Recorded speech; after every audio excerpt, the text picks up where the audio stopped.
श्री स्वामी समर्थ। आजची आपली कथा आहे डॉक्टर बायको। तूच सांग ना प्रिया, एका स्त्रीचं स्वप्न असणं हे इतकं चुकीचं आहे का? स्वातीच्या स्वरात एक हळवा आक्रोश मिसळलेला होता। सकाळच्या निवांत वेळेत ती तिच्या बाल्कनीतल्या झुल्यावर बसलेली, एका हातात चहा दुसऱ्या हातात फोन। ती तिची मैत्रीण प्रियासोबत गप्पा मारत होती।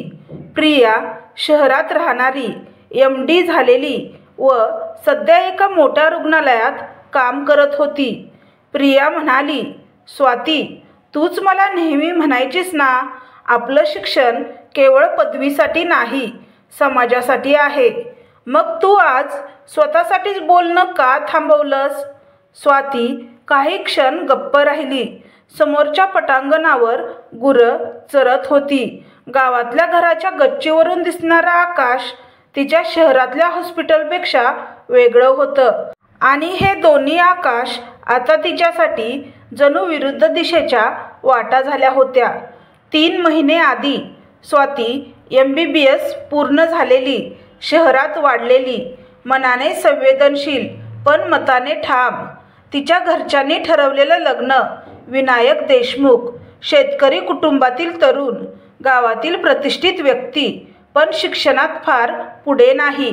स्वातीला गावात जाऊन काम करायचं होतं, गरीब रुग्णांसाठी, आरोग्याच्या सोयीपासून वंचित असलेल्या लोकांसाठी। घरच्यांना वाटलं अगदी तसंच घर सापडलं। लग्न ठरलं, थाटात पार पडलं आणि स्वाती देशमुख गावातील नववधू झाली। पहिल्याच आठवड्यात सुनबाई सकाळी 5 वाजता उठायचं, देवघरात दिवा लावायचा, 10 पर्यंत घरातलं सगळं काम संपवायचं। मग सासरे बुवा जेवायला येतात, आई सासूबाई सांगत होत्या आणि स्वाती ऐकत होती। एक डॉक्टर जिच्या हातून कधी रक्त सांडणाऱ्या बाळाचा जीव वाचवला होता, ती आता पोळ्या फुलवायला शिकत होती। पण गावात लग्न करायचं हे तिनं स्वतः स्वीकारलं होतं। एका रात्री तिने आई सासूबाईंना विचारलं, आई, मला गावात एक छोटं क्लिनिक सुरू करायचं आहे, इथे खूप गरज आहे। सासूबाई हसल्या आणि म्हणाल्या, सुनबाई, आपली जातपात घराणं बघून असं काही शोभत नाही। बायकांचं काम म्हणजे नवऱ्याचं घर सांभाळणं, बाकी डॉक्टरगिरी फक्त डिग्रीसाठी हवी होती। त्या दिवशी पहिल्यांदा स्वाती रडली नव्हती, पण तिच्या काळजाला एक हळू खोल ओरखडा बसला होता। तू इतकी शांत कशी काय राहतेस? प्रिया विचारत होती। स्वाती हसली, शांत नाही ग, आतून रोज मरणं होतं, पण आईबाबांचं म्हणणं, नात्यांची अब्रू, सासरचं नाव सगळं डोक्यावर ठेवलेलं आहे। आणि विनायक, त्याला वाटतं माझं डॉक्टर असणं हे त्यांच्या प्रतिष्ठेवर बंधन आहे। म्हणजे तो काय म्हणतो? प्रिया चिडली होती। अगं, त्याला वाटतं गावात बायकोनं लोकांचं रक्त तपासणं, इंजेक्शन देणं हे त्याच्या घराण्याला शोभत नाही। त्याच्या मित्रात लोक काय म्हणतील? मी लग्नाआधीच सासरच्या लोकांना बोलायला हवे होते की मला लग्न झाल्यानंतर क्लिनिक ओपन करायचे आहे, माझा डॉक्टरचा धर्म पाळायचा आहे। मला वाटले होते ते समजून घेतील, त्यांना माहिती आहे मी डॉक्टर आहे। पण स्वातीचं बोलणं थांबलं। मग एक खोल श्वास घेत तिनं म्हटलं, पण एक दिवस असं काही होईल की मलाच नाही, त्यांनाही माझं डॉक्टर असणं अभिमानाचं वाटेल। त्या आठवड्यात गावात डेंग्यूची साथ आली होती। प्रत्येक दुसऱ्या घरात तापाने फणफणणारी मुलं, वृद्धांची सुजलेली पायं, अंगात रक्त नाही। डॉक्टर मेश्राम एकटेच गावातले वयस्कर डॉक्टर रुग्णांचा भार झेपत नव्हता। स्वाती मनातून हादरली होती। तिच्या गच्चीवरून तिला दिसणारी गावातील असहाय्यता तिला रोज पोखरत होती। एका संध्याकाळी तिने विनायकला म्हटलं, माझी मदत हवी आहे। मी क्लिनिक सुरू करत नाही, पण गावातल्या बायकांना, मुलांना प्राथमिक सेवा द्यायला हवी। विनायकने डोकं वर करून पाहिलं, काही क्षण शांततेनंतर तो म्हणाला, हे बघ, मी तुझ्यावर विश्वास ठेवतो, पण माझं नाव धुळीला जाऊ नये एवढंच. गावात देशमुखांची सून बाहेर उभी राहते असं कुणी म्हणायला नको. स्वातीला प्रश्न पडला, मी रुग्ण पाहते की गैर माणसं? ती पुन्हा गप्प झाली व डॉक्टरांची आणि गावकऱ्यांची मदत केली. विनायक एका शेती पाहणीला निघाला होता, त्याचा ट्रॅक्टर घेऊन. तो घाटाच्या कडेला जात होता. अचानक ब्रेक फसला. ट्रॅक्टर उतारावून घसरलं आणि धडधडत एका झाडावर आदळलं. गावात बातमी आली, विनायक देशमुख यांचा अपघात झाला. स्वाती शून्यात उभी होती. तिच्या काळजाचे ठोके बंद झाले होते. तो शेणगडाच्या उतारावर अडकला आहे. कुणी डॉक्टर मिळत नाहीये. ती धावत घरात गेली. आपलं किट उचललं आणि कोणाला काही न सांगता निघाली घाटावर. विनायक शुद्धीवर नव्हता. कपाळ फुटलेलं, श्वास मंद, लोकांची गर्दी. कोणी काही करू शकत नव्हतं. माझं ऐका, मला जागा द्या, मी डॉक्टर आहे, त्यांची बायको. स्वातीने कमरेला साडी नीट बसवली, हातात ग्लोव्ज चढवले आणि सुरुवात केली. रक्त थांबवलं, ब्लिडिंग झाकलं, सलाईन चालू केलं. तिच्या चेहऱ्यावर थोडीशी घामाची धार होती, पण डोळ्यात आत्मविश्वास होता. गावकऱ्यांनी पहिल्यांदा तिला डॉक्टर म्हणून पाहिलं. 2 तासांनी ॲम्ब्युलन्स आली. विनायकची प्रकृती स्थिर झाली होती. गावातले लोक म्हणत होते, त्या मुलीने नवऱ्याचा जीव वाचवलाय. स्वाती मात्र गप्प होती. तिच्या मनात फक्त एकच विचार, आज माझं डॉक्टर असणं कामी आलं, मी जिंकलं. दुसऱ्या दिवशी प्रिया फोनवर म्हणाली, स्वाती, तुला सलाम. तू ज्या कामासाठी डॉक्टर झाली होतीस ते तू करू शकलीस. स्वाती हसून म्हणाली, प्रिया, आता वाटतं माझा आवाज हरवला नव्हता, मीच तो दडवला होता. स्वाती, विनायकच्या डोळ्यातील पाणी तिला स्पष्ट दिसत होतं. शेणगडाच्या उतारावर झालेल्या अपघातात जीव धोक्यात आला होता आणि त्या सगळ्या अंधारातून त्याला परत खेचणारी ती होती स्वाती. आज हॉस्पिटलमध्ये त्याचं शुद्धीवर येणं म्हणजे केवळ एक वैद्यकीय चमत्कार नव्हता, तो तिच्या प्रेमाचा, चिकाटीचा आणि डॉक्टर म्हणून असलेल्या बांधिलकीचा विजय होता. रुग्णालयात 3 दिवस झाले होते. विनायक अजूनही थोडा थकलेला होता, पण डोळ्यात शांतता होती. शेजारी स्वाती बसलेली होती. तिच्या केसांमध्ये थोडासा गोंधळ, डोळ्यात काळवट थकवा, पण चेहऱ्यावर अजूनही तीच कृतीची झलक होती. स्वाती, त्याचा स्वर थोडासा भरून आला होता. तू मला वाचवलंस. ती हलकेच हसली. मी डॉक्टर आहे विनायक, मी फक्त माझं काम केलं. त्याच्या डोळ्यात काहीसं वेगळं उमटलं, एक आदर जो लग्नानंतर प्रथमच त्या नजरेत उतरला होता. तू डॉक्टर आहेस आणि तुझा नवरा हे विसरला, पण तुझ्या हातांची ताकद नाही. गावकऱ्यांचं नमतं घेणं सुरू झालं होतं. देशमुखबाईंनी तर कमाल केली, ही खरी सून आहे, ही डॉक्टर आहे, तिचं क्लिनिक सुरू झालं पाहिजे आता. गावाला तिची गरज आहे. कालपर्यंत जिच्या डॉक्टर असण्यावर लोक कुजबुजायचे, घरातल्यांनी क्लिनिक उघडायला नकार दिला होता, तीच आता त्यांच्या डोळ्यात देवता झाली होती. हे पाहणं स्वातीसाठी कौतुकाचं नव्हतं, तर काळजाला स्पर्शून जाणारं होतं. संध्याकाळी दिवाबत्तीची वेळ. स्वाती पोळ्या लाटत होती. आई सासूबाई बाजूला बसून फुलं निवडत होत्या. सुनबाई, त्यांना थोडा खोकला येत आहे, त्यांना बघतेस का तपासून? त्यांना औषध द्यायचे आहे. आणि हो, सुरुवातीला आम्ही तुला कमी समजलं, पण विनायकला वाचवून तू खूप मोठं काम केलं आहे. स्वाती त्यांच्या डोळ्यात बघत होती. आई, मी घरसुद्धा सांभाळते आणि डॉक्टरसुद्धा आहे. दोन्ही शक्य आहे, पण तुम्हाला मला हे सिद्ध करावं लागलं. हेच दुःख आहे. सासूबाई गप्प झाल्या. त्यांच्या डोळ्यात पश्चाताप होता. त्यांनी फुलांचा गजरा बाजूला ठेवला आणि स्वातीच्या हातावर हात ठेवत म्हणाल्या, आत्तापासून आम्ही तुझ्या मागे उभे राहू. स्वाती, विनायक म्हणाला, आज मी तुला एक गोष्ट सांगायला आलो आहे, जी मी आत्तापर्यंत लपवत होतो. ती थांबली. माझ्या मनात नेहमी एक भीती होती की लोक काय म्हणतील. देशमुखांची सून, इंजेक्शन देणारी, गावात बाहेर उभी असणारी. पण जेव्हा मी त्या अपघातात अडकलेलो आणि तू मला वाचवत होतीस, तेव्हा मला कळलं, तू नुसती बायको नाहीस, तू माझं आयुष्य आहेस. ती काहीच बोलली नाही. ती त्याच्याकडे फक्त पाहत राहिली आणि तो बोलत राहिला. माझा पुरुषी अहंकार, माझी प्रतिष्ठा, माझा समाज, हे सगळं मी तुझ्या स्वप्नांसमोर उभं केलं. पण तुझ्या स्वप्नांनी मला वाचवलं. माफ करशील का मला? स्वातीच्या डोळ्यातून अश्रू गालावरून ओघळला. पण तिचं उत्तर एक मिठी होतं, घट्ट, प्रेमळ आणि समर्पित. 15 दिवसांनी देशमुख वाड्याच्या अंगणात एक मोठा झोपाळा टांगण्यात आला होता.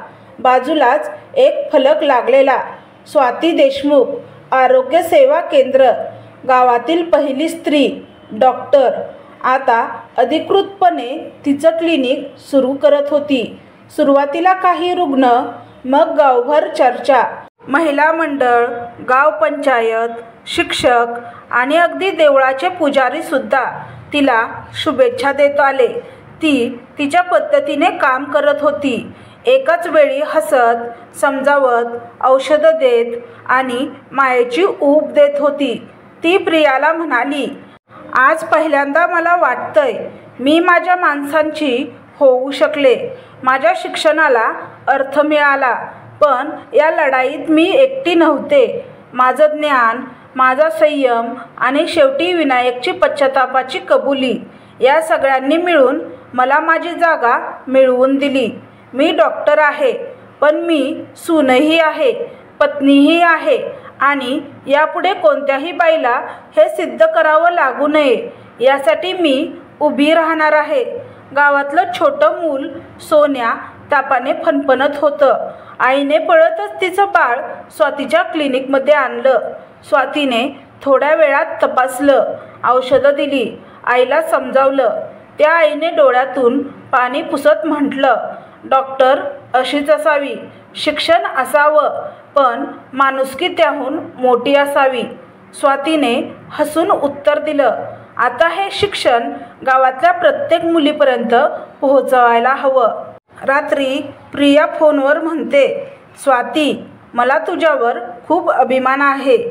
तू केवळ डॉक्टर नाहीस, तू एक युग सुरू केलं आहेस, पुढच्या पिढ्यांसाठी, गावासाठी. स्वाती म्हणाली, प्रिया, आज मला पहिल्यांदा वाटतं मी खरंच काहीतरी केलं आहे. स्वाती रात्रीच्या वेळी अंगणात एका टेबलावर बसून लिहित होती. चांदण्यांनी भरलेलं आकाश आणि टेबलावर एक पिवळसर दिवा. शांततेचा एक सुंदर क्षण होता तो. माझं स्वप्न पूर्ण व्हायला लागलंय. माझं छोटंसं क्लिनिक आता गावातल्या लोकांना मदत करते. मी डॉक्टर म्हणून ओळखली जाते आणि विनायक, तो आता माझा हात हातात घेऊन चालतो. पण पुढची ओळ लिहिताना तिचा हात थोडासा थबकला. पण तिला सकाळचे शब्द आठवले. ही ती डॉक्टर स्वाती देशमुख, शहरातून शिकून आली. आता इथं आम्हाला काय शिकवणार? हे शब्द होते राजा पाटलांचे, गावातला सुप्रसिद्ध आणि वादग्रस्त व्यक्ती. शिक्षणात कमी पण राजकारणात हुशार. त्याचा भाऊ औषधाचं दुकान चालवायचा. कोणतेही औषध देऊन पैसे कमवायचा. पण आता स्वातीचं क्लिनिक सुरू झाल्यावर त्याचा धंदा मंदावला होता. त्याला गावकऱ्याकडून जास्त पैसे खाता येईना. म्हणून गावात कोणत्याही डॉक्टराच्या नावावर परवानगी न घेता क्लिनिक चालवणं बेकायदेशीर आहे. राजा पाटलाने जोरात घोषणा केली. पण ती डॉक्टर आहे पाटील, वैद्यकीय डिग्री आहे तिच्याकडे. एका ग्रामस्थाने उत्तर दिलं. डिग्री असली म्हणजे काय झालं? सरकारकडून परवानगी लागते. कायद्याच्या चौकटीत राहायला हवं. त्याचं उत्तर आलं. त्या रात्री स्वाती आणि विनायकने पुण्याला जाऊन तात्पुरती परवानगी घेण्याचा निर्णय घेतला. तिने सर्व कागदपत्र तयार केली. ती स्वतः तालुक्याच्या आरोग्य विभागात गेली, पण अडथळे सुरू झाले. मॅडम, तुमच्या क्लिनिकजवळ औषध विक्रीचा परवाना का नाही? तुमचं हे ठिकाण वैद्यकीय झोनमध्ये नाही, म्हणून आम्ही स्थायी परवाना देऊ शकत नाही. स्वातीला कळून चुकलं. हे सगळं पाटलाचं जाळं आहे. गावात लोकांची प्रतिक्रिया. स्वातीचं क्लिनिक काही दिवस बंद पडलं. गावात पुन्हा पाटलाच्या भावाच्या दुकानात रांगा लागल्या. तिचं क्लिनिक बंद झालं का? म्हटलं तर चांगलं करत होती, पण पाटलाशी पंगा घेतलाय. बाई असून खूप पुढे गेली ती.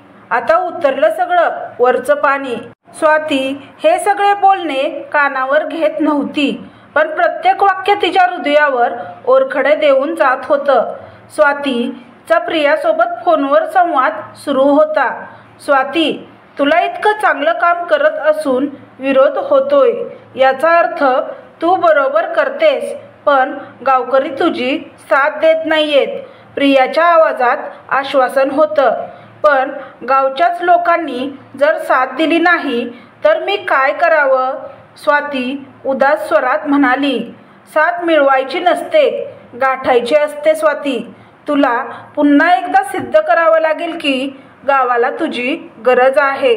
स्वातीने ठरवलं. माझं क्लिनिक बंद पडलं, पण माझं ज्ञान नाही, माझा सेवाभाव संपला नाही.